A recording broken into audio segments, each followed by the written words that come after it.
এটা আজি থাম্বনেইলৰ পৰা গম পাইছে যে 10,000 টকা আপুনি ইনভেষ্ট কৰিলে ইম্পৰ্ট কৰিবৰ সময়ত চাইনাৰ পৰা কিবা এটা বস্তু তেতিয়াহ'লে আপুনি 10,000 টকা কেনেকৈ প্ৰফিট আৰ্ণ কৰিব পাৰিব। এতিয়া ছাপ'জ আপুনি লেড লাইট আপুনি এইটো ইম্পৰ্ট কৰিছে চাইনাৰ পৰা, তেতিয়া আপোনাৰ 100 পিচ আপুনি যদি ইম্পৰ্ট কৰে তেতিয়াহ'লে আপোনাৰ 10,000 টকা আপোনাৰ ইনভেষ্ট হ'ব। এতিয়া শ্বিপিং কষ্টটো ₹5,000 ধৰিছোঁ, টোটেল আপোনাৰ হ'ব 15,000 টকা আৰু কাষ্টম ডিউটি 10%, তেতিয়াহ'লে আপোনাৰ 1,500 টকা দিব লাগিব আৰু IGST যিটো 18% সেইটো 2,970।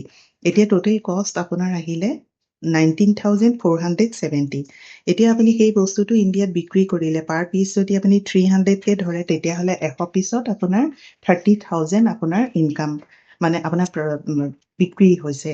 তেতিয়াহ'লে আপোনাৰ মানে প্ৰফিটটো হ'ব 10,530। এতিয়া আপুনি যিটো IGST দিছে 2,970 সেইটো আপুনি মানে আপোনাৰ কেছবেক হ'ব, কিন্তু আপুনি সেইটো কেছ হিচাপত নাপায়, সেইটো আপোনাৰ মানে তাতে ITCত আপোনাৰ জমা হৈ থাকিব। এতিয়া আপুনি ছাপ'জ বস্তুটো আনি আপুনি ইণ্ডিয়াত যেতিয়া বিক্ৰী কৰিলে আপোনাৰ যিটো আপুনি মানে টেক্স দিব লাগিব, আপোনাৰ যিটো 2,190 যিটো এমাউণ্ট আপোনাৰ এড হৈ আছে, আপোনাৰ ছাপ'জ আপুনি টেক্স দিব লাগে 5,000, তেতিয়া আপোনাৰ সেইটো মাইনাছ হৈ আপুনি 2,000 এপ্ৰক্স আপুনি দিলেই হ'ল, মানে সেইটো এডজাষ্টমেণ্ট হয়।